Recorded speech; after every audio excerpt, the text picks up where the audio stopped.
ஒரு ஊர்ல 2 சகோதரர்கள், அதாவது அண்ணனும் தம்பியும். அந்த 2 பேர்ல அண்ணனுக்கு கல்யாணம் ஆயிட்டுது, தம்பிக்கு கல்யாணம் ஆகல. வேணாம்னு இருந்துட்டான். அவங்க 2 பேருக்குமே சொந்தமா கொஞ்சம் நிலம் இருந்தது. அது எப்படிப்பட்ட நிலம்னா நல்ல விளையக்கூடிய நிலம். அப்பா விட்டுட்டு போன சொத்து. தனித்தனியா விவசாயம் பண்ணிட்டு இருக்கிறாங்க. அண்ணங்காரன் கல்யாணம் ஆனவன். அவன் என்ன நினைப்பான்னா, நமக்கு மனைவி மக்கள் இருக்கிறாங்க, அதனால கடைசி காலத்துல நம்மளை காப்பாத்துறதுக்கு பிள்ளைங்க இருக்கிறாங்க, அதாவது முதுமையில நமக்கு பாதுகாப்பு உண்டு. ஆனா என் தம்பிக்கு தான் யாருமே இல்ல. அவன் கல்யாணமே பண்ணிக்கல, தனி ஆள். அவனுக்கு வயசானா அவனை கவனிக்கிறதுக்கு யாருமே இல்லையே. அதனால அவன் தான் அதிகமா பணம் சேர்க்கணும், அதுக்கு நாம தான் எப்படியாவது உதவி பண்ணணும் அப்படின்னு அண்ணங்காரன் நினைப்பான். அதுக்காக என்ன செய்யலாம்னு யோசனை பண்ணுவான். ஒரு நாள் ராத்திரி ஒரு சாக்கு நிறைய நெல்லை போட்டு எடுத்து கட்டிட்டான். கட்டி தூக்கிட்டு போறான். தம்பி வீட்டுக்கு பின்பக்கம் இருந்த களஞ்சியத்துல நெல்லை கொட்டிவிட்டு பேசாம திரும்பி வந்துட்டான். அவனுக்கு தெரியாம இதை செஞ்சுட்டான். ஏன்னா தம்பி கிட்ட நேரடியா கொடுத்தா வாங்கிக்க மாட்டான். அதனால இப்படி ரகசியமா போய் அவனுக்கு தெரியாமலே அவன் வீட்டு களஞ்சியத்துல தானியத்தை கொட்டி விட்டு திரும்பி வந்துட்டான். இதே மாதிரி அடிக்கடி பண்ணிட்டு இருக்கிறான் அவனுக்கு தெரியாம. ஆனா இதே நேரத்துல தம்பிக்காரன் என்ன யோசனை பண்ணான் தெரியுமா? நாம தனி ஆளு, ஆனா அண்ணன் குடும்பம் பெருசு, அதனால எனக்கு அதிகமா எதுவும் தேவையில்லை, அண்ணனுக்கு தான் தேவை அதிகம். குடும்பத்துல உள்ளவங்களை எல்லாம் காப்பாத்தணும், அவருக்கு தான் நாம ஏதாவது உதவி பண்ணணும்னு நினைச்சான். இவனும் அதே மாதிரி யோசனை பண்ணான். நேர்ல கொடுத்தா அவர் எதுவும் வாங்கிக்க மாட்டார், அதனால எப்படியாவது வேற வழியில தான் நாம அவருக்கு உதவி செய்யணும்னு யோசனை பண்ணான். அதனால இவனும் ராத்திரியோட ராத்திரியா ஒரு சாக்கு நிறைய தானியத்தை கொட்டி கட்டி எடுத்துக்கிட்டான். அண்ணனோட களஞ்சியத்துல கொட்டி விட்டு கம்முன்னு திரும்பி வந்துட்டான். இதே மாதிரி இவனும் அடிக்கடி செஞ்சுக்கிட்டு இருந்தான். அதாவது அண்ணன் நல்லா இருக்கணுமேன்னு நினைச்சு தம்பிக்காரன் கொண்டாந்து தானியத்தை கொட்டுறான், தம்பி நல்லா இருக்கணுமேன்னு நினைச்சு அண்ணங்காரன் கொண்டாந்து தானியத்தை கொட்டுறான். இது ஒருத்தருக்கு ஒருத்தர் தெரியாம தொடர்ந்து நடந்துகிட்டு இருக்குது. ஒரு நாள் என்னாச்சு தெரியுமா? நடு ராத்திரி அண்ணங்காரன் எழுந்திரிச்சான். வழக்கம் போல நெல்லு மூட்டையை தூக்கிட்டு தம்பி வீட்டுக்கு போறான். அதே நேரம் தம்பியும் எழுந்திரிச்சான். நெல்லு மூட்டையை தூக்கிட்டு அண்ணன் வீட்டுக்கு போறான். 2 தெருவும் சந்திக்கிற ஒரு இடத்துல 2 பேரும் மோதிக்கிட்டாங்க. அதுக்கப்புறம் தான் நிமிந்து பாக்குறாங்க யாருன்னு. அடடே தம்பி நீயா அண்ணா அவன், ஆமா அண்ணே நீங்களா அண்ணா இவன். ரொம்ப காலமா ரகசியமா நடந்துகிட்டு இருந்தது என்னங்கிற விஷயம் அப்பதான் அந்த இடத்துல 2 பேருக்குமே புரிஞ்சுது. இது நடந்து ரொம்ப காலம் கழிச்சு அந்த ஊர்ல கோயில் கட்டுறதுக்கு ஒரு இடம் தேடினாங்களாம். ஒரு புனிதமான இடம் தேவை, நம்ம ஊர்ல அப்படிப்பட்ட இடம் எதுன்னு எல்லாரும் யோசனை பண்ணாங்களாம். எல்லாரும் ஒரு மனதா முடிவு பண்ண இடம் எது தெரியுமா? அந்த அண்ணனும் தம்பியும் நடு ராத்திரியில சந்திச்சுக்கிட்ட அந்த இடம் தான். அதுதான் புனிதமான இடம் அப்படின்னு முடிவு பண்ணாங்க. அந்த இடத்துலதான் கோயிலையும் கட்டினாங்களாம். கடவுளை வணங்குகிறவர் வணங்காதவர் அப்படிங்கிற அடிப்படையில சமயத்தை கண்டறிவதில்லை, அன்பு செலுத்துகிறவர் செலுத்தாதவர் அப்படிங்கிற 2 வகையினரில் தான் சமயம் கண்டறியப்படுகிறது அப்படிங்கிறது பெரியவர்கள் கருத்து. இந்த காலத்துல எல்லாம் சகோதர பாசம் இப்படியா இருக்குது. ஒருத்தன் சொன்னான், எங்க வீட்டுல பங்கு பிரிச்சு போ, எனக்கு எதுவுமே வேணாம், எல்லாத்தையும் எங்க அண்ணங்கிட்டே கொடுத்துருங்கன்னு சொல்லிவிட்டேன் அப்படின்னா ரொம்ப பெருமையா. பரவாயில்லையே, உங்க அப்பா விட்டுட்டு போனது எவ்வளவு இருக்கும்னு. அது என்ன சுமாரா ஒரு 50,000 இருக்கும்னா. என்ன சொத்தான்னு கேட்டேன். இல்லைங்க கடன் அப்படின்னா. அதனாலதான் கடன் இருக்குங்கிறதுனாலதான் அண்ணங்கிட்டே கொடுத்துருங்க அப்படின்னு தாராளமா சொல்லிவிட்டு வந்திருக்கிறான். இப்படி இருக்குது சகோதர பாசம். ஆனா பாசம்ங்கிறது ரொம்ப உயர்வானது.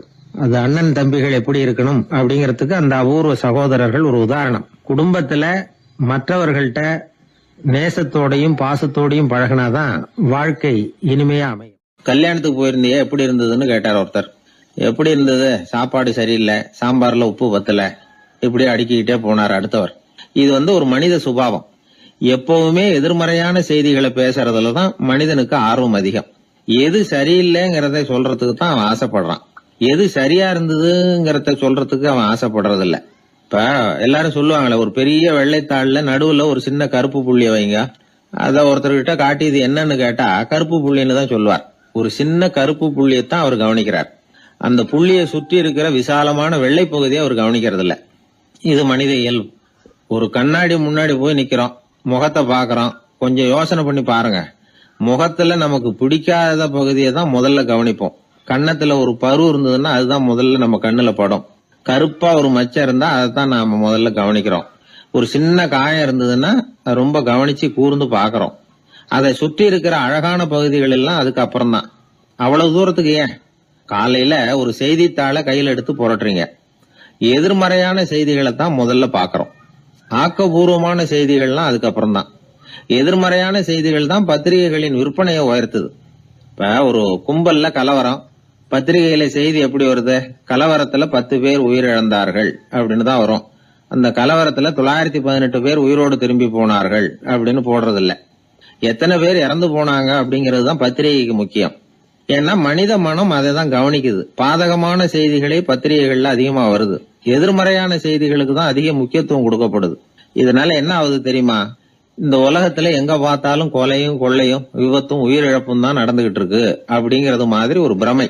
இந்த உலகத்துல மகிழ்ச்சிகளை எல்லாம் நாம மறந்துடுறோம். வாழ்வின் வெளிச்சங்களை எல்லாம் நாம இழந்துடுறோம். இன்னைக்கு விமான விபத்துல 214 பேர் உயிரிழந்தார்கள் அப்படிங்கிறது எதிர்மறையான செய்தி. இன்று விமானம் மூலமாக 2 லட்சம் பேர் சௌக்கியமாக பயணம் செய்தார்கள் அப்படிங்கிறது நேரடியான செய்தி. ஆனாலும் செத்ததுதான் செய்தியா வரும். சௌக்கியமா போனவங்களை பத்தி வெளியில தெரியாது. வாழ்க்கையின் சாதகமான அம்சங்கள்ல கவனம் செலுத்துறதுக்கு நாம கத்துக்கணும். இந்த உலகத்துல நாம மகிழ்ச்சியா இருக்கிறதுக்கு எவ்வளவோ விஷயங்கள் உண்டு. அதையெல்லாம் கவனிச்சு பாக்குறதுக்கு நாம கத்துக்கணும். ஒரு நாள் பூராவும் நல்லா நடந்துகிட்டு இருப்பீங்க. ஏதோ ஒரு நேரத்துல வாழைப்பழத்தோல்ல காலை வச்சிருப்பீங்க, வழிக்கு விழுந்துட்டீங்க. வழிக்கு விழுந்ததுதான் நமக்கு பெருசா தெரியும். நாலு பூரா நாம நல்லா நடந்துகிட்டு இருந்தோமே அப்படிங்கறது தெரியாது பெருசா. நமது பலம் என்னங்கறதுலதான் அதிக கவனம் தேவை. தோல்வி மனப்பான்மை இது நெகட்டிவ் ஆட்டிடியூட்ஸ். தாழ்வு மனப்பான்மை நெகட்டிவ் செல்ஃப் இமேஜ். எதிர்மறையாவே நினைக்கிறது பேசுறது அப்படிங்கிற குணத்தை மாத்திக்காதவன் எந்த காலத்திலயும் முன்னேற முடியாது. அப்படிப்பட்டவன் வெற்றிகரமான மனிதனும் கிடையாது. ஆகையினால வாழ்க்கையில வெற்றி பெற விரும்புகிறவர்கள் எதிர்மறை மனோபாவத்தை மாற்றிக்கொள்ளுங்கள். நெகட்டிவ் விஷயங்கள்ல இருந்து உங்க கவனத்தை திருப்புங்க. பாசிட்டிவ் விஷயங்கள்ல கவனத்தை செலுத்துங்கள். ஒரே விஷயத்த கூட சில பேர் பாசிட்டிவா எடுத்துக்குவாங்க, சில பேர் நெகட்டிவா எடுத்துக்குவாங்க. ஒரு சத்திரத்துல 2 சாமியார்கள் சந்திச்சுக்கிட்டாங்களாம். தங்களுடைய சொந்த கதைகளை அவங்க பேசிக்கிட்டாங்க. ஒரு சாமியார் சொன்னார், எனக்கு சம்சாரம் இல்ல, அதனாலதான் நான் சாமியார் ஆயிட்டேன் அப்படின்னார். இன்னொருத்தர் சொன்னார், எனக்கு சம்சாரம் இருக்கா, அதனால நான் சாமியார் ஆயிட்டேன் அப்படின்னார். அதனால வாழ்க்கைய அவரவர்கள் பாக்குற பார்வை வேற வேற மாதிரி. எதையும் எதிர்மறையா எடுத்துக்கப்படாது, ஆக்கப்பூர்வமா எடுத்துக்கணும். அப்படிங்கறத புரிஞ்சுக்கிட்டோம்னா நம்ம வாழ்க்கையில வெற்றி நிச்சயம். நான் கணக்குல ரொம்ப வீக்கு சார் அப்படின்னு சொல்லிக்கிறதுல நம்மள பல பேர் வெக்கப்படுறது இல்ல. நம்ம மூளை கணக்கு போட எப்பவும் தயாரா தான் இருக்குது. ஆனா அதை நாம சரியா உபயோகப்படுத்துறது இல்ல. அதுதான் விஷயம். கம்ப்யூட்டர் வந்த பிறகு இன்னமும் சௌகரியமா போச்சு. கணக்கு போடுற வேலையெல்லாம் அதுகிட்ட ஒப்படைச்சிட்டோம். கம்ப்யூட்டரை விட வேகமா மனுஷனால கணக்கு போட முடியுமா அப்படின்னா முடியுமா. ஆனா முடியும்னு நிரூபிச்சு காட்டினவங்க இந்த உலகத்துல ஒரு 10-20 பேர் தான். ஒரு பென்சிலோ காகிதமோ இல்லாம 17 இலக்க எண்களை கூட கூட்டி கழிச்சு பெருக்கி வகுக்கிறாங்க. நீங்க பிறந்ததுல இருந்து இந்த வினாடி வரைக்கும் எவ்வளவு காலம் ஆயிருக்குது அப்படின்னு கேட்டா அதை நொடிகள்ல சொல்றாங்க. ஒரு புஸ்தகத்தை கொடுத்து படிக்க சொல்லி அதுல மொத்தம் எத்தனை எழுத்து இருக்குது அப்படின்னு கேட்டா கரெக்டா சொல்லி விடுறாங்க. இப்படிப்பட்ட திறமைசாலிகள் இந்த உலகத்துல இருக்கதான் செய்யறாங்க. அது சரி, அவங்களால மட்டும் அது எப்படி முடியுது? இதுக்கு சரியான விளக்கத்தை இதுவரைக்கும் யாரும் சொல்லல. இந்த கணக்கு புலிகள், கணித மேதைகள் எப்படி அவ்வளவு பெரிய கணக்கெல்லாம் போடுறாங்கன்னு கேட்டா அதுக்கு யாராலையும் சரியான விளக்கம் கொடுக்க முடியல. ஆனா அவங்க எல்லாம் கொஞ்சம் கூட அலட்டிக்காம கணக்கு போட்டு சொல்லி விடுறாங்க. இவ்வளவுக்கும் அவங்க கணக்கு கல்வியை முறையா கத்துக்கிட்டவங்களா அப்படின்னு கேட்டா அதுவும் கிடையாது. சோவியத் ஆய்வாளர் ஒருத்தர் முதல் தடவையா இது சம்பந்தமா ஆச்சரியமான ஒரு முடிவை சொல்லி இருக்கிறார். அவர் என்ன சொல்றாருன்னா, கம்ப்யூட்டர்களையே தோக்கடிக்கக்கூடிய வேகத்துல கணக்கு போடுகிற திறமை உள்ள மூளை இயற்கையிலேயே சில பேருக்கு மட்டும்தான் இருக்குங்கிறது சரியில்லை. இந்த உலகத்துல பிறந்த எல்லாருடைய மூளைக்குள்ளேயும் ஒரு கம்ப்யூட்டர் மூளை இருக்குது அப்படிங்கிறார் அவர். நம்ம கிட்ட இருக்கிற சாதாரண மூளைக்கு அபாரமான திறமை இருக்குதான். இப்போ உதாரணத்துக்கு ஒரு மாமரத்துல உச்சி கிளையில ஒரு நல்ல மாங்காயை பாக்குறோம். ஒரு கல்லை எடுத்து குறி பார்த்து வீசுறோம். ஒரு தடவை இல்லைன்னா கூட இன்னொரு தடவை கரெக்டா பார்த்து அடிச்சுக்கிறோம். மாங்காய் கைக்கு வந்துடுது. இது சாதாரணமா எல்லாரும் செய்யக்கூடிய ஒரு காரியம். இதுல கவனிக்க வேண்டியது என்னன்னா, கண் அமைக்கிற நேரத்துக்குள்ள மனுஷ மூளை அந்த கல்லோட எடை, மாங்காய் இருக்கக்கூடிய உயரம், தூரம், எரிய வேண்டிய விசையின் அளவு, வேகம் எல்லாத்தையும் கணக்கு போட்டு சொல்லி விடுது. அதுக்கப்புறம் தான் கல்லை வீசுறோம். நம்ம அறியாமலேயே நமக்குள்ள நடக்கிற ஒரு அதிசயம் இது. மனுஷன் படைச்ச கம்ப்யூட்டரால இவ்வளவு சிக்கல் நிறைந்த விஷயத்தை இவ்வளவு சீக்கிரத்துல கணக்கு போட முடியாதான். அதனாலதான் மனித மூளைக்குள்ள ஒரு கம்ப்யூட்டர் மூளை, அதாவது கணக்கு போடுகிற மூளை இருக்குது, அது இயங்குது அப்படிங்கறத அதுல இருந்து புரிஞ்சுக்க முடியும்னு சொல்றாங்க. இத உயிர் கம்ப்யூட்டர் அப்படின்னு சொல்லலாமா, பயோ கம்ப்யூட்டர். இயற்கை என்ன பண்ணி இருக்குதுன்னா, இந்த உயிர் கம்ப்யூட்டர் விசைய அணைச்சு விட்டு உணர்வு மூளையின் செயல்பாட்டை திறந்து விட்டுருக்கு. அதனால உணர்வு மூளையை உபயோகிக்கிற மனுஷன் தன்னுடைய இயற்கை திறமையை மறந்துட்டு தானே வளர்த்துக்கிட்ட திறமையின் மூலமா சிந்திக்க ஆரம்பிச்சான். இந்த இயற்கையின் உயிர் கம்ப்யூட்டர் விசை அணைக்கப்படாம சில பேருக்கு இருந்துருது. அவங்க தான் கணித மேதைகள். அவங்களுக்கெல்லாம் உயிர் கம்ப்யூட்டருக்கும் உணர்வு மூளைக்கும் தொடர்பு ஏற்பட்டிருக்கு. இப்ப இந்த தொடர்பை எல்லாருக்கும் ஏற்படுத்துறதுக்கு ஒரு வழியை கண்டுபிடிச்சிட்டோம்னு வைங்க, அதுக்கப்புறம் நாம எல்லாருமே கணித மேதைகள் தான், கணக்கு புலிகள் தான். அது வரைக்கும் நாம இப்படியே இருந்துட வேண்டியதுதான். நம்மால் ஒருத்தன் மாங்காய் அடிச்ச கதை தெரியுமா உங்களுக்கு? ஒரு மரத்து உச்சியில ஒரு மாங்காயை பார்த்தான். உடனே அவனுடைய மூளை கல்லோட எடை, மாங்காய் இருக்கிற உயரம், எரிய வேண்டிய வேகம் எல்லாத்தையும் ஒரு நொடியில கணக்கு போட்டு சொல்லிவிட்டுது. அடிச்சான், மாங்காய் விழுந்துட்டுது. இருந்தாலும் அவன் தன்னுடைய மூளையை நொந்துக்கிட்டான். மோசமான மூளைன்னா ஏண்டான்னு கேட்டோம். என்னுடைய மூளை எல்லாத்தையும் சரியா கணக்கு போட்டு சொல்லிவிட்டுது, இருந்தாலும் ஒரு விஷயத்த என்கிட்ட சொல்லாம விட்டுட்டுது அப்படின்னா. என்னத்தேன்னு கேட்டோம். அந்த தோட்டத்துக்கு சொந்தக்காரன் என் பின்னாடி 10 அடி தூரத்துலதான் நின்றுட்டு இருக்கிறாங்கிறத எனக்கு கணக்கு போட்டு அது சொல்லாம விட்டுட்டுது அப்படின்னா. முதுவை தடவிக்கிட்டேன். ஒருத்தர் முகத்தை உம்முன்னு வச்சுக்கிட்டு வந்துகிட்டு இருந்தார். ஏன்னு கேட்டாங்க. யாரு என்ன பார்த்தாலும் உடனே முகத்தை திருப்பிக்கிட்டு போடுறாங்க சார் அப்படின்னார். உங்ககிட்ட பிரியமா பேசுற நண்பர்களே கிடையாதா அப்படின்னு கேட்டாங்க. அப்படி யாரும் இல்லையே அப்படின்னாராம். அதிகமா நமக்கு நண்பர்கள் கிடைக்கணும்னா அதுக்குன்னு சில உத்திகள் இருக்கு. அமெரிக்க எழுத்தாளர் ஒருத்தர் சொல்லியிருக்கிறார் அப்படின்னு சொன்னாங்களாம், விவரம் தெரிஞ்சவங்க. அப்படின்னு அதை எனக்கும் கொஞ்சம் சொல்லி கொடுங்களேன் அப்படின்னு கேட்டிருக்காரு இவர். உடனே அதை பத்தி அவர்கிட்ட சொல்ல ஆரம்பிச்சாங்களாம். அது என்னன்னா, முதல் குறிப்பு என்னன்னா, எதிரில் உள்ளவங்க நிறைய பேசுறதுக்கு வாய்ப்பு கொடுக்கணுமா.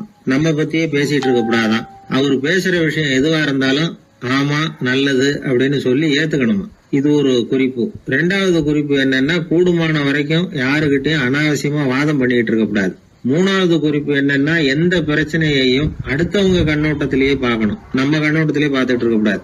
எப்பவுமே அடுத்தவங்க மனோபாவத்தை நாம புரிஞ்சு வச்சிருந்தோம்னா நம்மள யாராலையும் ஜெயிக்க முடியாது.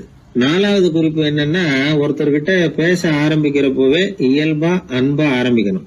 உதாரணத்துக்கு, இந்த சட்டை உங்களுக்கு ரொம்ப பொருத்தமா இருக்குதே அப்படின்னு சொல்லி ஆரம்பிக்கலாம். அதை விட்டுட்டு அன்னைக்கு என்ன சார் என்ன அம்போன்னு விட்டுட்டு அப்படி ஆயிட்டீங்க அப்படின்னு ஆரம்பிக்க கூடாதான். இதெல்லாம் விவரம் தெரிஞ்சவங்க சொல்லி கொடுத்திருக்கிற குறிப்புகள். 5வது விஷயம் என்னன்னா, நம்ம தவறுகளை தயக்கம் இல்லாம ஒத்துக்கணும், அதுக்காக கூச்சப்படக்கூடாது. 6வது குறிப்பு, அடுத்தவங்க கருத்துக்கு மதிப்பு கொடுக்கணும். நீங்க சொல்றது தப்பு சார் அப்படின்னு முகத்துல அடிச்சா அப்படி பேசக்கூடாது. 7வது விஷயம் என்னன்னா, சில பேர் எப்ப பார்த்தாலும் சவால் விட்டுக்கிட்டே இருப்பாங்க. அனாவசியமான சவால் சில பேரால தவிர்க்க முடியாது, அப்படி விடக்கூடாதான். 8வது கருத்து, நம்ம கருத்து என்னவோ அதை எதிராளியின் வாயிலிருந்து வரவழைக்கணும். அப்படி வரவழைக்கிறதுக்கு முயற்சி பண்ணணும். இது ஒரு முக்கியமான கருத்து. அப்புறம் 9வது குறிப்பு என்னன்னா, நம்ம யோசனைய புதிய முறையில சொல்லி பார்க்கலாம். அடுத்தவங்க சொல்ற யோசனையை ஏத்துக்கணும். அந்த யோசனை மகா மோசமா இருந்தா கூட அதை ஏத்துக்கிற மாதிரி நடிக்கலாமா, அது கூட தப்பு இல்லைங்கிறாங்க. 10வது குறிப்பு ரொம்ப முக்கியமானது. அதாவது அனாவசியமா பொய் சொல்லக்கூடாது. அப்படி எப்பவாவது பொய் சொல்ல வேண்டிய அவசியம் வந்துட்டுதுன்னு வைங்க, பெரிய பொய்யா சொல்லி பண்ணுமா, அதை நம்பும்படியா சொல்லணுமா. சில சமயம் தேவைப்பட்டா பொய்ய உண்மையா கூட மாத்திக்கலாமா. அது எப்படி பொய்ய உண்மையா மாத்திக்கிறது அப்படின்னா, இப்ப எனக்கு கார் ஓட்ட தெரியும்னு நண்பர்கள் கிட்ட பொய் சொல்லியாச்சு. நண்பர்கள் நிஜமாவே ஒரு காரை கொடுத்து ஓட்டுன்னு சொல்றதுக்கு முன்னாடி ஏதாவது ஒரு டிரைவிங் ஸ்கூல்ல சேர்ந்து கார் ஓட்டுறதுக்கே கத்துக்கிறது. இது ஒரு உதாரணம். இது மாதிரி பொய்ய உண்மையாக்கக்கூடிய சில உத்திகள் உண்டு. அதனால சில பிரச்சனைகளை தீர்த்தர முடியுமா. அப்புறம் 11வது குறிப்பு என்னன்னா, உயர்ந்த நோக்கங்களை மட்டும் வெளியில பேசணும். உள் மனசு எவ்வளவு ஒட்டடை படிஞ்சு கிடந்தாலும் பரவாயில்ல, அதை பத்தி பேச வேண்டியதில்லை. 12வது குறிப்பு சொல்றாங்க, சிறந்த நல்ல நண்பர்களை தேடிதான் பெற வேண்டியிருக்கும், அவ்வளவு சுலபமா கிடைச்சிட மாட்டாங்க அப்படின்னு சொல்றாங்க. இவ்வளவு குறிப்புகளும் அமெரிக்க நிபுணர் ஒருத்தர் சொல்லி வச்சிருக்கிறார். இப்படி எல்லாம் நடந்துகிட்டா நமக்கு நல்ல நண்பர்கள் கிடைப்பாங்களாம். முயற்சி பண்ணி பார்க்கணும். இந்த காலத்துல எல்லாம் எத்தனையோ விதமான நண்பர்கள் உண்டு. ஒருத்தர் ரொம்ப கவலையோட நின்றுகிட்டு இருந்தார். கண்ணு கலங்கி இருந்தது. ஏன் இப்படி கவலையோட நின்றுகிட்டு இருக்கிறீங்க அப்படின்னு கேட்டோம். என்னுடைய நண்பன் ஒருத்தன் ஒரு நாள் கோபத்துல என்னை பார்த்து சொல்லிவிட்டான், உன்னோட 1 வருஷத்துக்கு பேச மாட்டேன் போ அப்படின்னு சபதம் போட்டுட்டான் அப்படின்னார். அதுக்காகவா இப்படி கவலைப்பட்டுக்கிட்டு கண் கலங்கி நிக்கிறீங்க அப்படின்னு கேட்டோம். இதுக்கு அவரு சொன்னார், நான் அதுக்காக கவலைப்படல சார், அந்த 1 வருஷ கெடு என்னையோட முடியுது, அதை நினைச்சுதான் கவலைப்படுறேன், கண்ணீர் விடுறேன் அப்படின்னாராம் சோகமா. ஒருத்தர் ரொம்ப கவலையோட வந்தார். ஏன் இப்படி ஒரு மாதிரியா வர்றீங்க அப்படின்னு கேட்டேன். அவர் என்ன நிமிர்ந்து பார்த்தார். என்னை பார்த்து ஒருத்தன் பைத்தியம்னு சொல்லிவிட்டான் சார், அவன் அப்படி சொன்னதுக்கு அப்புறம் தான் நான் இப்படி ஆயிட்டேன்னாரு. அதுக்காக நீங்க பெருமைப்படுங்க, வருத்தப்படாதீங்கன்னு. அவருக்கு ஒன்னும் புரியல. அவரு என்ன ஒரு மாதிரியா பார்க்க ஆரம்பிச்சுட்டார்.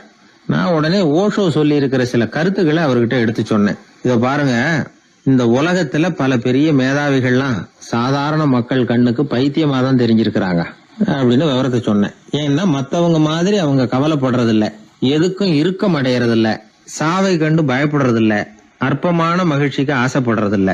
அவங்க முழுமையா வாழறாங்க. மத்தவங்களை இது பாதிக்குது. ஏன்னா இவங்களால அவங்க மாதிரி அலட்டிக்காம இருக்க முடியறது இல்ல. அதனால வெறுக்க ஆரம்பிச்சு விடுறாங்க. அவன் கிடக்குறான் பைத்தியக்காரன் அப்படின்னு சொல்லி அவங்களுக்குள்ளேயே ஆறுதல் அடையறதுக்கு முயற்சி பண்றாங்க. இதுதான் இன்னைக்கு உலகத்துல நாம பாத்துக்கிட்டு இருக்கிறது. ஆனா ஒரு உண்மை என்ன தெரியுமா? இந்த உலகத்துல பைத்தியக்காரர்களும் புத்தி சுவாதீனம் இல்லாதவங்களும் தான் மகிழ்ச்சியாவும் கொண்டாட்டமாவும் இருக்க முடியும். அதனால நமக்கெல்லாம் புத்தி சுவாதீனத்துடன் கூடிய ஒரு பைத்தியக்காரத்தன்மை இருக்கிறது நல்லதுதான். அப்படி இருந்தாதான் வாழ்க்கையை கொண்டாட முடியும். ஒரு மனநல மருத்துவமனையில ஒருத்தர் சிகிச்சைக்காக சேர்ந்திருந்தார். சேர்ந்து 1 வருஷம் ஆச்சு. தான் குணமாயிட்டோங்கிறது அவருக்கு தெரிஞ்சு போச்சு. டாக்டர் கிட்ட விவரத்தை சொன்னார். இது மாதிரி எனக்கு மனசுல தோணுதுங்க, நான் தெளிஞ்சுட்டேன் போல இருக்கு அப்படின்னு அவர் சொல்லியிருக்கிறார். அவரும் சொன்னார், நீங்க சொல்றது சரியாதான் இருக்கும், இருந்தாலும் உங்களை இங்கேயே வச்சிருந்து சில சோதனைகள்லாம் பண்ணி பார்த்துட்டு அதுக்கப்புறம் வீட்டுக்கு அனுப்புறோம் அப்படின்னார். சரிங்கன்னார் அவரு. அதே மாதிரி அவரை மேற்கொண்டு கொஞ்ச நாள் தங்க வச்சு சோதனைகள்லாம் பண்ணி பார்த்துட்டு இவர் சொல்றது உண்மைதான்னு தெரிஞ்சது. இவர் புத்தி சுவாதீனம் சரியா இருந்தது, இவர் நல்ல நிலைமைக்கு வந்துட்டாருங்கிறது டாக்டருக்கு புரிஞ்சது. அதுக்கப்புறம் சரி, நீங்க சொன்னது சரி, இனிமே நீங்க வீட்டுக்கு போகலாம் அப்படின்னு சொல்லி அனுப்பி வச்சார். இவர் வீட்டுக்கு வந்துட்டார். அதுக்கப்புறம் இவர் தன்னுடைய அனுபவங்களை சொன்னாராம். எப்படி இருந்தது மருத்துவமனை வாழ்க்கை அப்படின்னு கேட்டிருக்கிறாங்க நண்பர்கள்லாம். அப்போ இவர் சொன்னாராம், இத பாருங்க, நான் 1 வருஷம் பைத்தியங்களோட பைத்தியமா வாழ்ந்தேன். அதுல கொஞ்சம் கூட எனக்கு சிரமம் தெரியல. அந்த 1 வருஷமும் 1 வினாடியா போனது மாதிரி இருக்குது. ஆனா நான் புத்தி தெளிஞ்சதுக்கு அப்புறம் 1 வாரம் அவங்களோட இருந்தேன் பாருங்க, அந்த 1 வாரம் தான் எனக்கு 1 யுகமா தெரிஞ்சது. அவ்வளவு கஷ்டப்பட்டேன் அப்படின்னாராம். அதனால ஒரு கூட்டத்திலிருந்து வேறுபட்டு வாழறதுங்கிறது கொஞ்சம் சிரமம் தான். பைத்தியங்களுக்கு மத்தியில பைத்தியமா இருந்துடலாம், பைத்தியங்களுக்கு மத்தியில புத்தி சுவாதீனம் உள்ளவனா இருக்கிறதுக்கு ரொம்ப சாமர்த்தியம் தேவைப்படுது. அதனாலதான் இந்த உலகத்துல நாம வாழும் பொழுது மற்றவர்களை அனுசரிச்சு வாழணும். பைத்தியங்களுக்கு மத்தியில பைத்தியமா இருந்தாதான் சுகம் அப்படிங்கிறது தான் இவங்க சொல்ல வர்ற உண்மை. ஹிட்லர் ஒரு சமயம் ஒரு பைத்தியக்கார ஆஸ்பத்திரிக்கு போனாராம் பார்வையிடறதுக்காக. மன நோயாளிகளை எல்லாம் வரிசையா நிறுத்தி வச்சிருந்திருக்கிறாங்க. அவர் வந்த உடனே எல்லாரும் ஹிட்லர் வாழ்கன்னு கத்தணும் அப்படின்னு அங்க உள்ள டாக்டர் சொல்லி வச்சிருக்கிறார். ஏற்கனவே சொல்லி வச்சிருக்காரு, ஹிட்லர் வரப்போறார், வந்தது எல்லாரும் ஹிட்லர் வாழ்கன்னு நீங்க சொல்லணும், கத்தணும்னு சொல்லி வச்சிருக்காரு. சரின்ட்டு நிக்கிறாங்க. ஹிட்லர் வந்தார். சொல்லி வச்சது மாதிரி எல்லாரும் கத்துனாங்க, ஹிட்லர் வாழ்கன்னு. ஒருத்தர் மட்டும் கத்தாம அமைதியா நின்னுகிட்டு இருந்தார். ஹிட்லர் அவர்கிட்ட போய், ஏன் நீங்க மட்டும் ஹிட்லர் வாழ்கன்னு சொல்லாம நிக்கிறீங்கன்னார். அதுக்கு அவர் மெதுவா, நான் பைத்தியக்காரன் இல்ல, டாக்டர் அப்படின்னாராம். அதனால பைத்தியங்களோடு பைத்தியமா வாழறதுங்கிறது ஒரு சுகம். இந்த உலகத்துல ஏற்கனவே நான் சொன்னது மாதிரி பைத்தியக்காரர்களும் புத்தி சுவாதீனம் இல்லாதவங்களும் தான் மகிழ்ச்சியாகவும் கொண்டாட்டமாகவும் இருக்க முடியும். அதனால புத்தி சுவாதீனத்துடன் கூடிய ஒரு பைத்தியக்காரத்தன்மை நமக்கு தேவை. அந்த நுட்பத்தை புரிந்து கொண்டு நம்முடைய வாழ்க்கையை நாம கொண்டாடுவோம். என்னை தேடி ஒருத்தர் வந்தார். எனக்கு ரொம்ப நாளா ஒரு சந்தேகம், அதுக்கு உங்களை கேட்டு விளக்கம் பெறணும்னு வந்திருக்கிறேன்னார். என்ன உங்க சந்தேகம்னு கேட்டேன். யாரு என்ன பார்த்தாலும் உடனே முகத்தை திருப்பிட்டு போடுறாங்க சார், அதுக்கு என்ன காரணம்னு எனக்கு தெரியல, அதுதான் உங்களை கேட்டு தெரிஞ்சுக்கலாம்னு வந்திருக்கிறேன்னார். உங்களுக்கே தெரியலன்னா எனக்கு எப்படி தெரியும்னு, இருந்தாலும் உங்களுக்கு அனுபவம் இருக்குமேன்னார். அது சரி, உங்ககிட்ட பிரியமா பேசுற நண்பர்களே கிடையாதா அப்படின்னு கேட்டேன். அப்படி யாருமே இல்லைங்க அப்படின்னார். அப்படின்னா உங்ககிட்ட தான் ஏதோ குறை இருக்கு, உங்க பழக்க வழக்கத்தை கொஞ்சம் மாத்திக்கிட்டா எல்லாம் சரியா போடும் அப்படின்னு. என்ன செய்ய சொல்றீங்கன்னார்.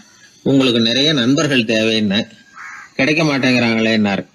அதுக்கு சில வழிகள் இருக்குன்னு. அப்படியானார். அதிகமா நமக்கு நண்பர்கள் கிடைக்கணும்னா அதுக்குன்னு சில உத்திகள் இருக்கிறதாக அமெரிக்க எழுத்தாளர் ஒருத்தர் சொல்லியிருக்கிறார்.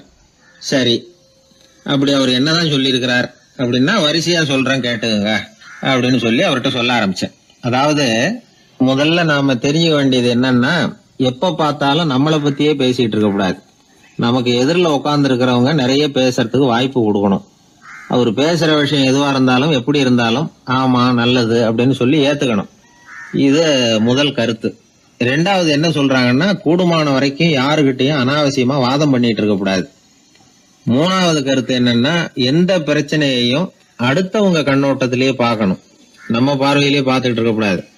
எப்பொழுதுமே அடுத்தவங்களுடைய மனோபாவத்தை நாம புரிஞ்சு வச்சுக்கிட்டோம்னா நம்மளை யாராலும் ஜெயிக்க முடியாது. 4வது கருத்து என்ன சொல்றாங்கன்னா, ஒருத்தர்கிட்ட பேச ஆரம்பிக்கும் பொழுது இயல்பா அன்பா ஆரம்பிக்கணும். இப்போ உதாரணத்துக்கு ஒண்ணு சொல்லணும்னா, உங்களுக்கு இந்த சட்டை ரொம்ப பொருத்தமா இருக்குதே அப்படின்னு ஆரம்பிக்கலாம். அதை விட்டுட்டு அன்னைக்கு என்ன சார் என்ன அம்போன்னு விட்டுட்டு போயிட்டீங்க அப்படின்னு ஆரம்பிக்க கூடாது. 5வது விஷயம், நம்முடைய தவறுகளை தயக்கம் இல்லாம ஒத்துக்கணும். அப்படி ஒப்புக்கொள்ள கூச்சப்படக்கூடாது. 6வது கருத்து என்னன்னா, அடுத்தவங்க அபிப்பிராயங்களுக்கு மதிப்பு கொடுக்கணும். நீங்க சொல்றது தப்பு சார் அப்படின்னு முகத்தில் அடிச்சது மாதிரி பேசக்கூடாது. 7வது கருத்து என்ன சொல்றாங்க, நம்முடைய கருத்து என்னவோ அதை எதிராளியின் வாயிலிருந்து வரவழைக்கணுமா.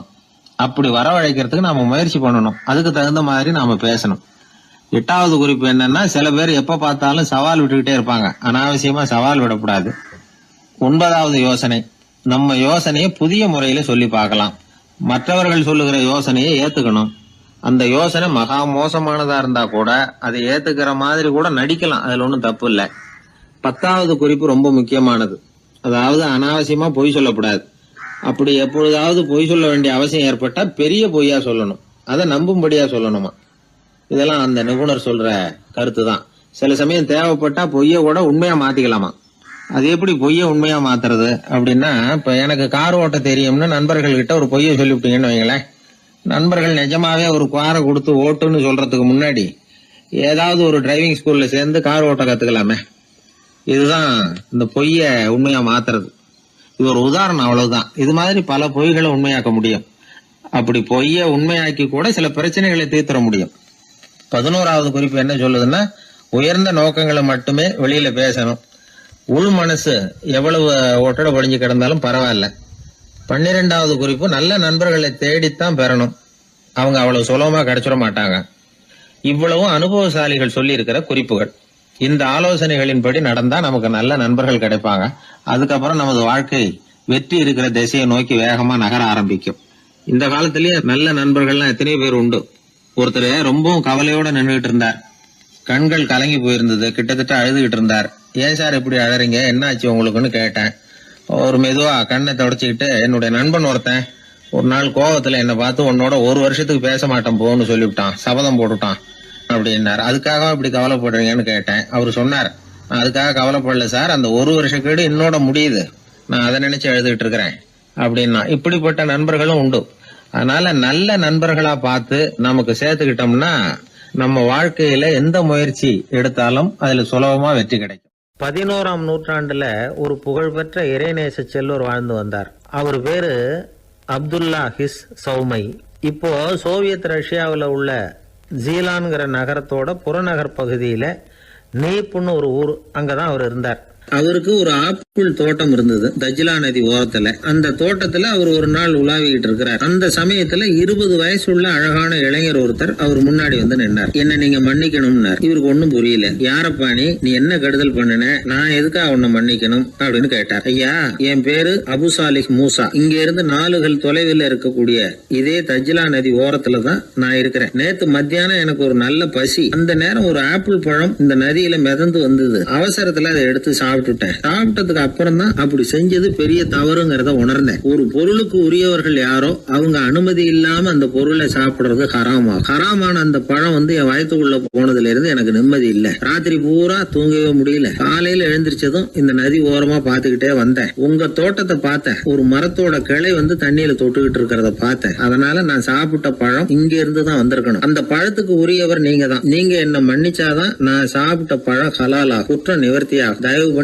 மன்னிக்கணும் அப்படின்னு கண்கலங்க கேட்டுக்கிட்டார். இதை கேட்ட இந்த சௌமையை ஆச்சரியத்தோட அந்த இளைஞரை கூர்ந்து கவனிச்சார். இந்த அளவுக்கு நேர்மையான ஒரு நல்ல மனுஷனை விட்டுறக்கூடாது அப்படின்னு மனசுக்குள்ள முடிவு பண்ணிக்கிட்டார். நிமிர்ந்து அந்த இளைஞரை பார்த்தார். இதுக்கு நீ வந்து தண்டனையை ஏத்துக்கத்தான் வேணும்னார். எதுவா இருந்தாலும் ஏத்துக்கிறதுக்கு தயார்னார் அவர். இதுக்கு தண்டனையா 12 வருஷ காலம் நீ இங்க பணிவிடைகள் செய்யணும்னார். பணிவிடை செய்யறது என்னுடைய பாக்கியமா நினைக்கிறேன் அப்படின்னு சொல்லிவிட்டு மகிழ்ச்சியோட அந்த தண்டனையை ஏத்துக்கிட்டார். 12 வருஷம் முடிஞ்சது. அந்த 12 வருஷ காலத்துல அந்த இளைஞரோட வயசும் தகுதியும் வளர்ந்தது. கடைசியில் அந்த பெரியவர் அந்த இளைஞரை கூப்பிட்டார். இத பாருப்பா, இன்னையோட உன் பணிவிடை காலம் 12 வருஷம் முடிஞ்சது. ஆனா தண்டனை இதோட முடிஞ்சுட்டதா நினைக்காத. அது இன்னமும் முடியல. கடைசியா இன்னும் ஒரு தண்டனை பாக்கி இருக்கு. அதை நீ ஏத்துக்கணும்னார். எதுவா இருந்தாலும் ஏத்துக்கிறதுக்கு சித்தமா இருக்கிறேன். எனக்கு ஒரு மகள் இருக்கிறா. அவளுக்கு 2 கண்ணும் தெரியாது, 2 காதும் கேட்காது, 2 காலும் செயல்படாது. அவளை நீ கல்யாணம் பண்ணிக்கணும் அப்படின்னார் பெரியவர். இதை கொஞ்சமும் ஒரு எதிர்பார்க்கல.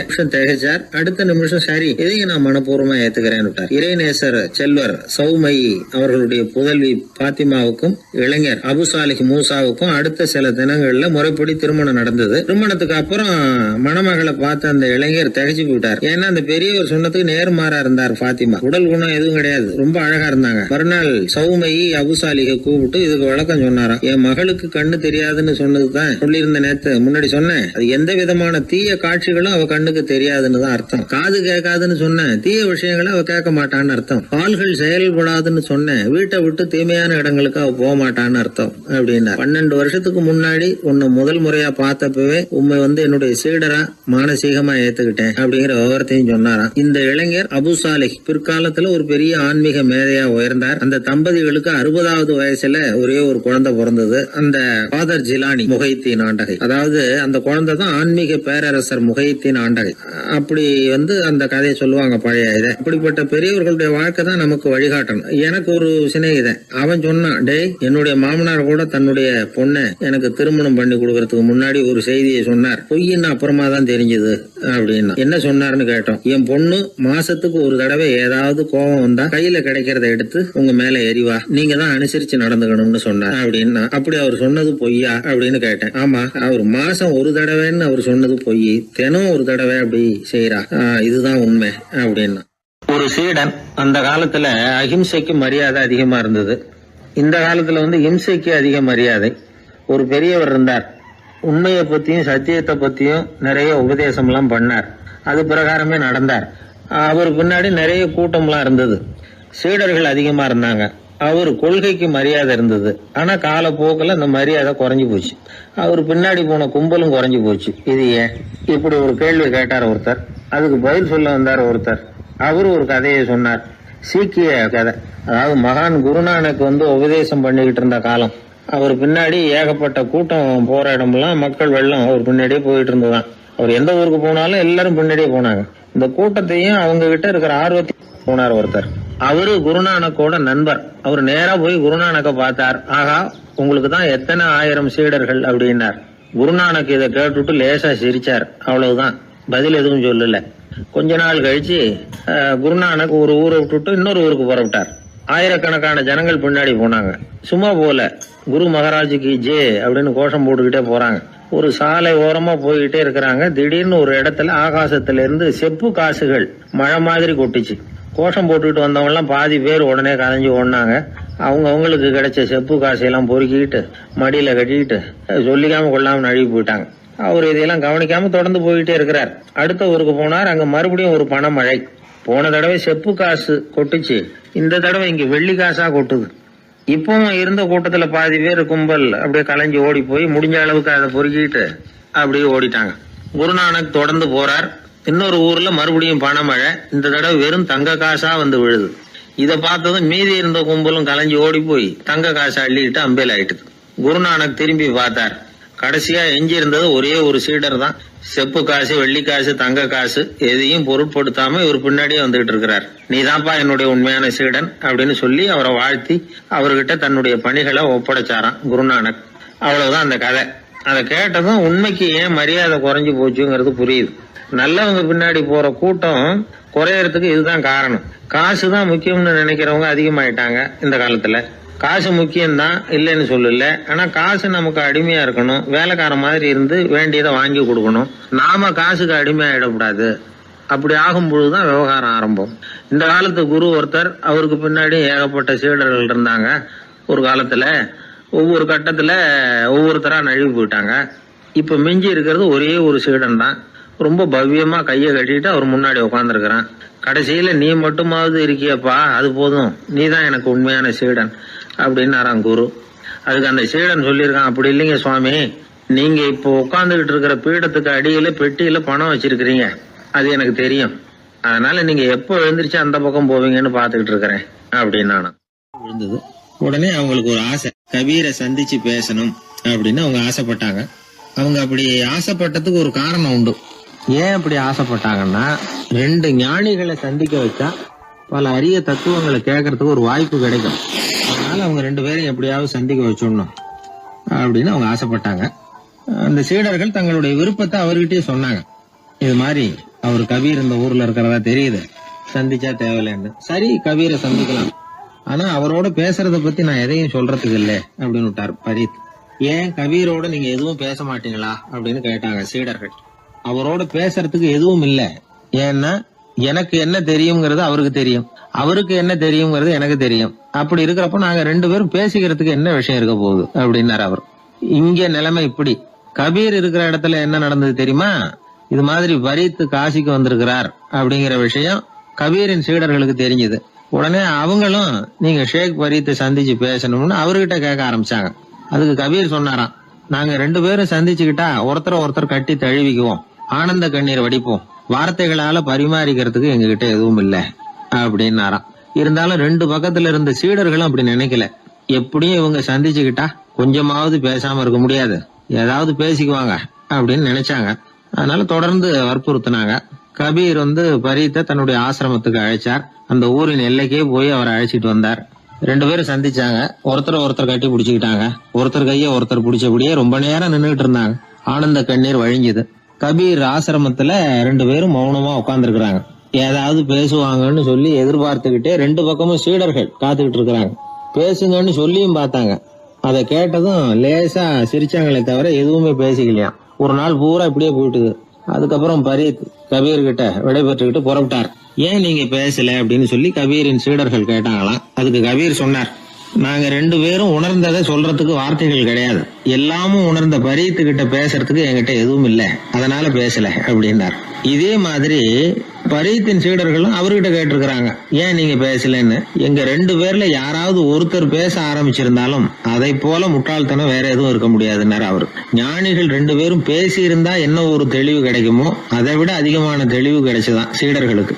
உண்மையின் வடிவமான பரம்பொருள் பேசப்பட வேண்டிய ஒன்றல்ல, அது உணரப்பட வேண்டிய ஒன்று அப்படிங்கறத அவங்க புரிஞ்சுக்கிட்டாங்களாம். ஒரு கணவனும் மனைவியும் ரொம்ப நாள் ஒருத்தர் பிரிஞ்சிருந்தாங்க. பல வருஷங்களுக்கு அப்புறம் அவங்க சந்திச்சாங்க. சந்திச்ச உடனே ஏதாவது பேசலாம்ல, பேசல. 2 பேருமே மௌனமா இருந்தாங்க. இந்த ஞானிகள் மாதிரி ஒருத்தர் ஆர்வமா பாத்துக்கிட்டாங்க, அவ்வளவுதான்.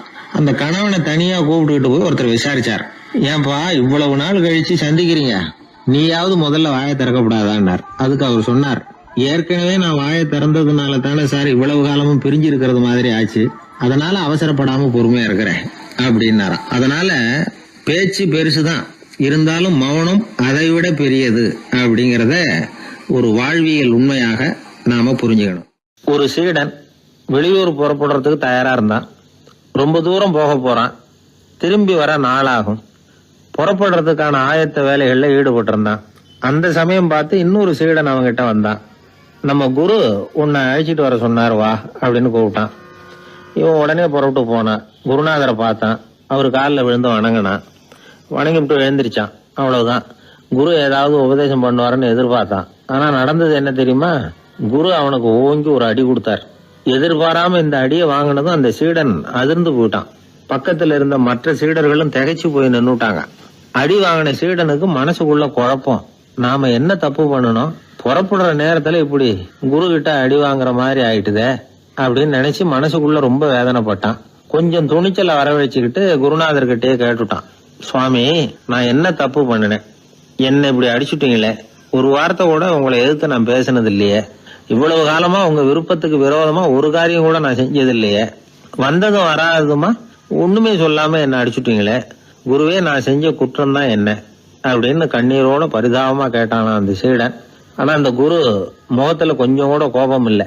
அவர் சிரிச்சுக்கிட்டே நின்னுகிட்டு இருந்தாராம். அதுக்கப்புறம் சொன்னாராம், என்னுடைய அருமை சீடனே, நீ ஒரு தவறும் பண்ணல, நான் உன்னை அடிச்சது நீ ஏதோ தப்பு பண்ணிவிட்டேங்கிறதுக்காக இல்ல, நீண்ட பயணம் போக போற, ஞாபகமா ஏதாவது கொடுத்து அனுப்ப வேணாமா, நீ ஞானம் பெற்ற பிறகுதான் திரும்பி வர போறேங்கிறது எனக்கு தெரியும், அதுக்கு பிறகு உன்னை அடிக்க முடியுமா, அதனால இப்ப கிடைச்சிருக்கிற இந்த வாய்ப்பை பயன்படுத்திக்கிட்டேன், அப்போதைக்கு இப்பவே அடிச்சுட்டேன், அவ்வளவுதான், வேற ஒண்ணும் இல்லை அப்படின்னாராம்.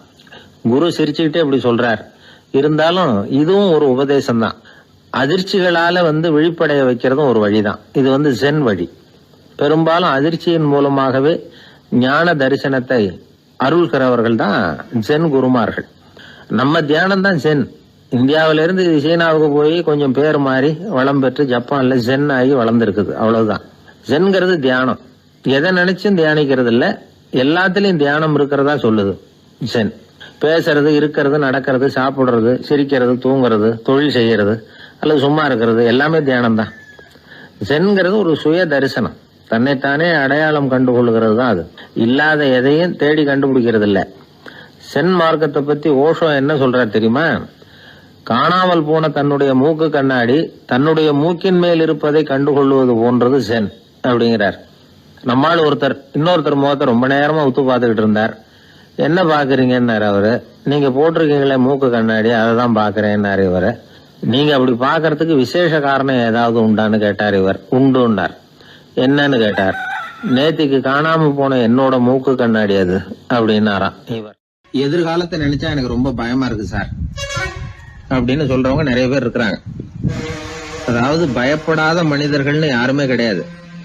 ஒவ்வொருத்தருக்கும் ஒவ்வொரு விதமான பயம் இருந்தாலும் ஒட்டுமொத்தமா பாக்குறப்போ மனிதனுக்கு 6 விதமான பய உணர்வுகள் வரலாம் அப்படின்னு பெரியவங்க சொல்றாங்க. எல்லா விதமான பயமும் இந்த 6 வகைக்குள்ள அடக்கம். அந்த 6 வகை பயமும் 6 எதிரிகள் மாதிரியா. 6 எதிரிகளையும் புரிஞ்சுக்கிட்டோம்னா போதும், வாழ்க்கையில சுலபமா வெற்றி அடைய முடியும். சரி, அந்த 6 வகை பயம் என்னென்ன அப்படின்னு பாப்போம். முதல்ல வறுமை பற்றிய பயம், 2வது பழிச்சொல் பற்றிய பயம், 3வது உடல் நலம் பாதிப்பு பற்றிய பயம், 4வது என்னன்னா காதல் தோல்வி, 5வது முதுமை, 6வது மரணம். அதாவது பயப்படுறதுங்கிறது ஒரு மனநிலை தான். இந்த மனநிலையை கட்டுப்படுத்த முடியும், திசை திருப்ப முடியும். சரி, இந்த பயங்களின் அறிகுறிகள் எப்படி இருக்கும்? வறுமை பற்றிய பயம் அப்படின்னு முதல்ல சொன்னோம் இல்லையா? அந்த பயத்தின் அறிகுறிகளை தெரிஞ்சுக்குவோம்.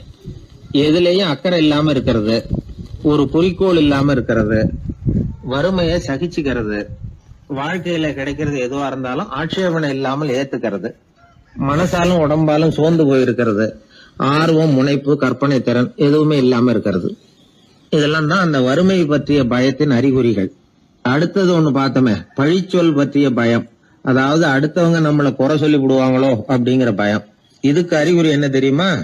புதியவர்களை சந்திக்கிறதுக்கு பயப்படுறது, முடிவு எடுக்க முடியாம குழம்புறது, பிரச்சனைகளை தவிர்க்க விரும்புறது, தாழ்வு மனப்பான்மை, வரவுக்கு மீறி செலவு செஞ்சு இமேஜ உயர்த்திக்கிறது, குறிக்கோள் இல்லாத வாழ்க்கை, இதெல்லாம் தான் அதுக்கு அறிகுறிகள். 3வது பயம் உடல் நலம் பாதிப்பு பற்றிய பயம், அதாவது நோய் பற்றிய பயம். ஒரு உண்மை என்ன தெரியுமா? டாக்டரை சந்திக்கிற மனிதர்கள்ல 75% பேர் தங்களுக்கு நோய் வந்துட்டுதுங்கிற கற்பனையில இருக்கிறவங்களாம். நிஜமாவே நோய் கிடையாது அவங்களுக்கு. இந்த பயத்தின் அறிகுறிகள் என்னன்னா, வியாதிக்கான அறிகுறிகள் தன்னிடம் இருக்கிறதாக நினைச்சுக்கிறது, எந்த நேரமும் வியாதியை பத்தியே பேசி பேசி மனசை அங்கேயே வச்சிருக்கிறது, நோய் சம்பந்தமான செய்திகளை படிச்சு நமக்கு இப்படி ஆயிடுமோ அப்படின்னு வேதனைப்படுறது, இதெல்லாம் தான் அதுக்கு அறிகுறிகள். 4வது பயம் காதல் தோல்வி.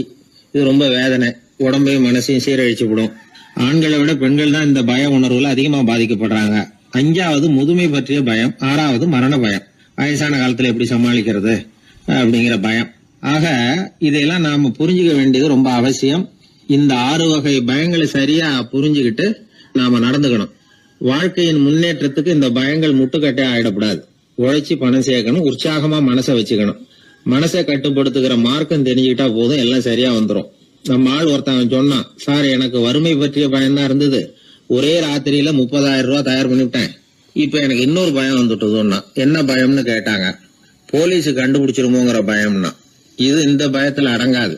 அதனால அஞ்சி சாவார், அஞ்சாத பொருள் இல்லை அப்படின்னு பாரதி சொன்னார் இல்லையா? அது மாதிரி பயத்தை புரிந்து கொண்டு அதற்கு தகுந்த மாதிரி நம்முடைய வாழ்க்கையை அமைத்துக் கொள்ள வேண்டும். அப்படி அமைத்துக் கொள்ளுகிறவர்களுக்கு வெற்றி நிச்சயம். ஒரு ஊர்ல ஒரு குரு இருந்தார். ஒரு நாள் அவரை தேடிட்டு ஒருத்தன் வந்தான். உனக்கு என்ன வேணும்னு கேட்டார் குரு. எனக்கு ஞான தெளிவு வேணும், அதுக்கு உங்க உபதேசம் எனக்கு தேவைன்னா. உபதேசம் வேணும்னா அதை பெற்றுக்கொள்ளுகிற அளவுக்கு தகுதி உள்ளவனா உன்னை தயார்படுத்திக்கணுமேன்னார். அதுக்கு நான் என்ன செய்யணும் சொல்லுங்கன்னா, முதல்ல நீ செய்ய வேண்டியது என்னன்னா, உங்ககிட்ட இருக்கிற எல்லா கெட்ட குணங்களையும் விட்டுட்டு 1 வருஷம் கழிச்சு வா, அப்புறம் பாக்கலான்னாரு. அவ்வளவுதானே, சரின்னு சொல்லிவிட்டு அவன் போயிட்டான். 1 வருஷம் கழிச்சு வந்தான். அவன் அங்க வந்து சேர்ந்த சமயத்துல அந்த ஆசிரமத்தின் மண் தரைய ஒரு வேலைக்காரன் பெருக்கி சுத்தம் பண்ணிட்டு இருக்கிறான். அந்த மண் தரையிலிருந்து எழுந்த புழுதி அதிகமா இருந்தது. அது காத்துல கலந்தது, சீடனையே மறைக்கிற அளவுக்கு ஆயிட்டுது. ஒரே புழுதி மயம். சீடனுக்கு கோபம் வந்துட்டுது. அந்த வேலைக்காரனை அடிக்கிறதுக்காக கைய வாங்கிட்டு போனான். அவன் ஓடி போய் குரு கிட்ட சொல்லிவிட்டான், குருவே, உங்க உத்தரவுப்படிதான் நான் தரையை சுத்தம் பண்ணேன், ஆனா அந்த ஆளு என்ன அடிக்க வர்றான் அப்படின்னா. குரு பார்த்தார், அந்த சீடனை கூப்பிட்டார். இத பாருப்பா, உன்னுடைய எண்ணங்கள்ல பாம்பு புகுந்துட்டுது, அதையெல்லாம் விரட்டி அடிச்சு விட்டு 1 வருஷம் கழிச்சு வா, அதுக்கப்புறம் பாக்கலான்னுட்டார். சீடன் யோசனை பண்ணான், சரின்னு சொல்லிட்டு போயிட்டான். 1 வருஷம் கழிச்சு மறுபடியும் வந்தான். இப்போ அவன் வர்ற சமயத்துல அந்த வேலைக்காரன் என்ன பண்ணான் தெரியுமா? குரு கட்டளைப்படி தரையை பெருக்கினான். அப்புறம் அந்த புழுதியை எடுத்து வேணும்னே அந்த சீடன் மேல தூவனான். அவ்வளவுதான், சீடனுக்கு மகாகோவம் வந்துட்டுது. அந்த வேலைக்காரனை பிடிச்சி கண்ணாமண்ணான்னு திட்டி விட்டான். வேலைக்காரன் குரு கிட்ட ஓடனான், ஐயா, அந்த ஆளு வாய்க்கு வந்தபடியெல்லாம் திட்டுறான் அப்படின்னா. குரு பார்த்தார், ஓ அப்படியா, அப்படின்னா இந்த தடவை பாம்புகள் கிடையாது, இப்போ அவன் இதயத்துக்குள்ள நுழைஞ்சிருக்கிறது நாய். அதை விரட்டி அடிச்சு விட்டு இன்னும் ஒரு வருஷம் கழிச்சு அவனை வர சொல், அப்புறம் பார்க்கலாம் அப்படின்னு சொல்லி அனுப்பி வச்சுட்டார். சீடன் திரும்பி போயிட்டான். 1 வருஷம் கழிச்சு மறுபடியும் வந்தான். இப்ப அவன் வர்றப்போ என்ன செய்யணுங்கிறத அந்த வேலைக்காரங்கிட்ட குரு ஏற்கனவே சொல்லி வச்சிருக்கிறார். அது பிரகாரமே அவன் பண்ணனான். அவன் என்ன செஞ்சான் தெரியுமா? கூட்டி பெருக்கின புழுதியை எல்லாம் ஒரு வாளி தண்ணியில போட்டு நல்லா கலக்கி அந்த சீடன் தலையில ஊத்தினான். இவ்வளவு செஞ்சும் இந்த தடவை அவனுக்கு கோபமே வரல. அதுக்கு பதிலா அவனை பார்த்து நன்றின்னா. எதுக்கு நன்றி தெரியுமா? எதையும் சகிச்சுக்கிட்டு அமைதியா இருக்கும் குணத்தை கற்றுக்கொள்வதற்கு உதவியா இருந்ததுக்காக அந்த வேலைக்காரனுக்கு நன்றி.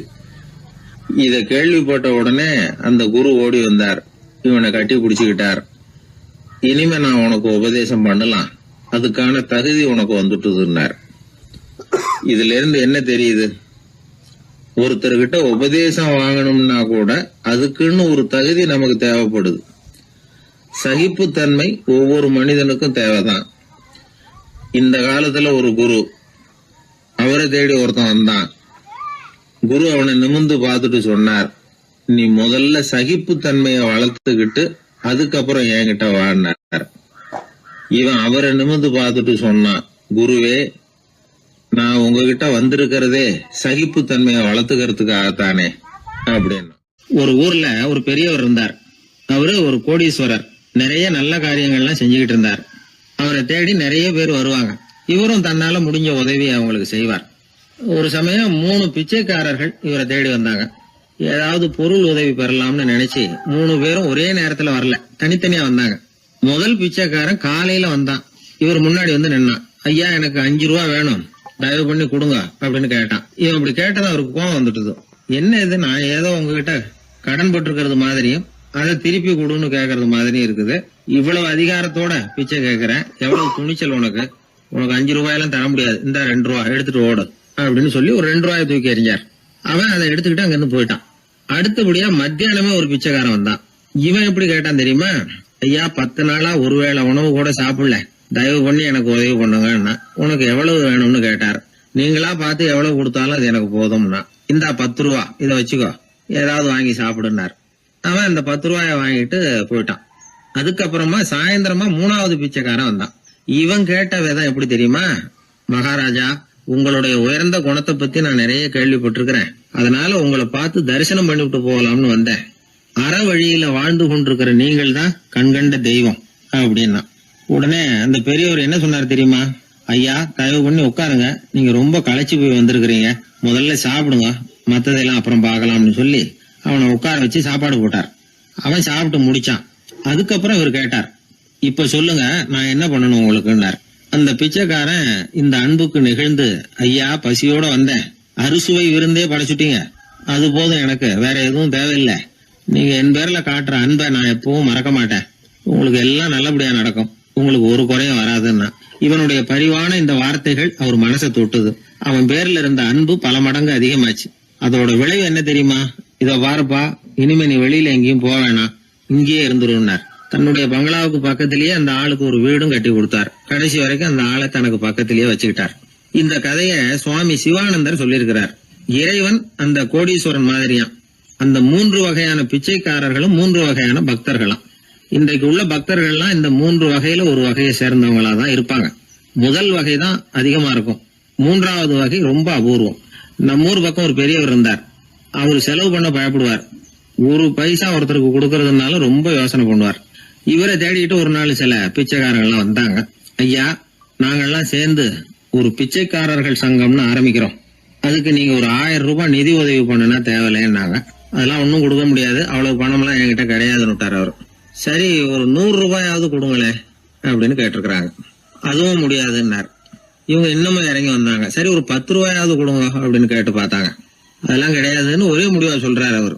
கடைசியா ஒரு 10 காசாவது கொடுங்க சார், வாங்கிட்டு போறோம் அப்படின்னு கேட்டாரு ஒருத்தர் இந்த கும்பல்ல இருந்து. அது கூட என்கிட்ட கிடையாதுன்னு ரொம்ப துல்லியமா சொல்லிவிட்டாரு அந்த பெரிய மனிதர். அதாவது எதுவுமே கொடுக்க முடியாது, நீங்க போயிட்டு வாங்கன்னு விட்டார். அப்ப இந்த கும்பல்ல இருந்து ஒருத்தர் சொன்னார், சரி நீங்க எதுவுமே தர முடியாதுங்கிறீங்க, அப்படின்னா ஒண்ணு செய்யுங்களேன்னாங்க. என்ன செய்யணும்னார். பேசாம நீங்களும் எங்க சங்கத்துல ஒரு மெம்பரா சேர்ந்துருங்க அப்படின்னாங்களாம். இப்படி இருக்கிற மனிதர்கள் அதிகம். அதனால இந்த 3 பிச்சைக்காரர்கள் அப்படிங்கிற இந்த கதையிலிருந்து நாம புரிந்து கொள்ள வேண்டியது, எப்படி பேசணும், எப்படி பக்தி செலுத்தணும், எப்படி இந்த உலகத்துல வாழணும் அப்படிங்கிற கருத்து பூராவும் இந்த அறவுரையிலிருந்து நாம புரிந்து கொள்ளலாம். மனுநீதி சோழன் வரலாறு நமக்கு தெரியும். அது மாதிரி நீதி தவறாத ஆட்சியாளர்கள் பல பேர் இருந்திருக்கிறாங்க இந்த உலகத்துல. ஹசரத் உமர் பின் கத்தாப் அப்படின்னு ஒருத்தர், இஸ்லாத்தின் 2வது கலீஃபா இவர். அவருடைய ஆட்சி காலத்துல நடந்த ஒரு நிகழ்ச்சி. இந்த மன்னருக்கு ஒரு மகன், அவர் பேரு அபு ஷஹ்மா. அந்த மிசர் நாட்டு கவர்னர் அமர் பின் ஆஸ், அந்த மன்னருடைய மகன் கவர்னர் அவர்களுடைய கவனிப்புல இருந்தார். அந்த சமயத்துல ஒரு நாள் அவர் மதுபானா இருந்தனார். கவர்னருக்கு தெரிஞ்சு போச்சு. அவருக்கு தர்ம சங்கடமா போட்டுது. தவறு செஞ்சது மன்னருடைய மகன். கவர்னர் யோசனை பண்ணார். அவர் மெதுவா தன்னுடைய வீட்டுக்கு அழைச்சிட்டு வந்தார். அதிகமா அவரை கஷ்டப்படுத்தாம ஒரு சின்ன தண்டனை கொடுத்து பிரச்சனையை தீர்த்துட்டார். ஏதோ பேருக்கு ஒரு தண்டனை, அவ்வளவுதான். இது நடந்து கொஞ்ச நாள் கழிச்சு மன்னருக்கு இந்த விஷயம் தெரிஞ்சு போச்சு. தன்னுடைய மகன்கிறதுனால கவர்னர் லேசான தண்டனையோட விட்டுட்டார் அப்படிங்கறத புரிஞ்சுக்கிட்டார். உடனே கவர்னருக்கு தகவல் அனுப்பினார். அமர் பின் ஆஸ் அவர்களே, என்னுடைய மகன் மதுபான அருந்தி இருக்கிறான். அது உங்களுக்கு தெரிஞ்ச உடனே தண்டனை கொடுத்திருக்கிறீங்க. கலீஃபாவின் மகன்கிற காரணத்தினால குறைவான தண்டனையை கொடுத்ததாக கேள்விப்படுறேன். இது ஷரியத்தின்படி மாபெரும் குற்றம். உங்களுடைய நடத்தையும் மன்னிக்க கூடியதல்ல.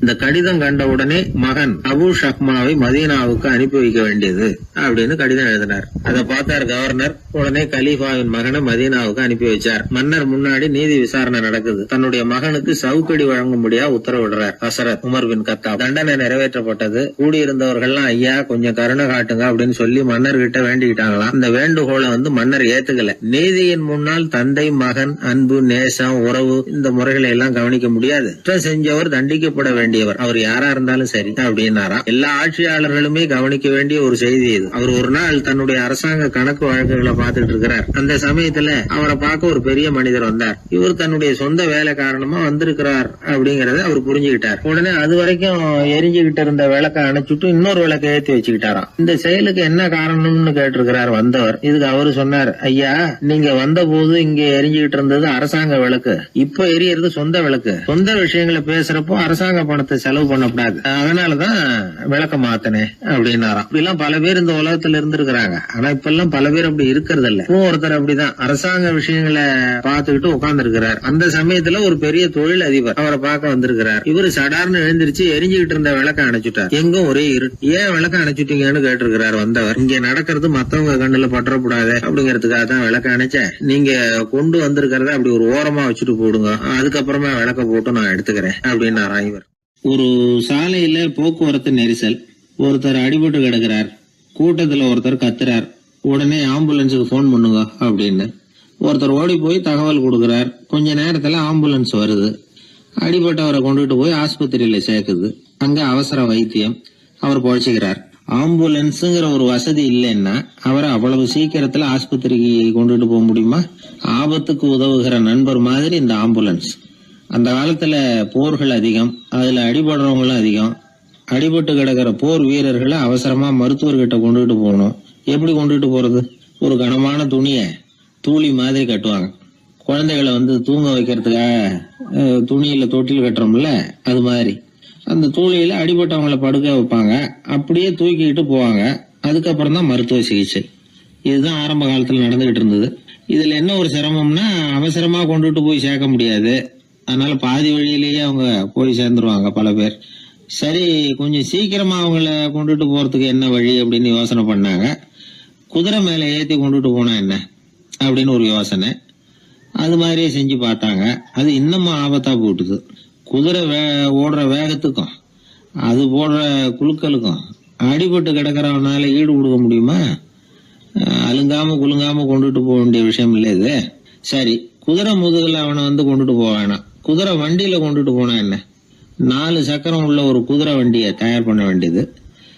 அதை ஆம்புலன்ஸா உபயோகப்படுத்த ஆரம்பிச்சாங்க. 1487 இது பழக்கத்துக்கு வந்துதான். இது கொஞ்சம் சௌரியமா தெரிஞ்சுது.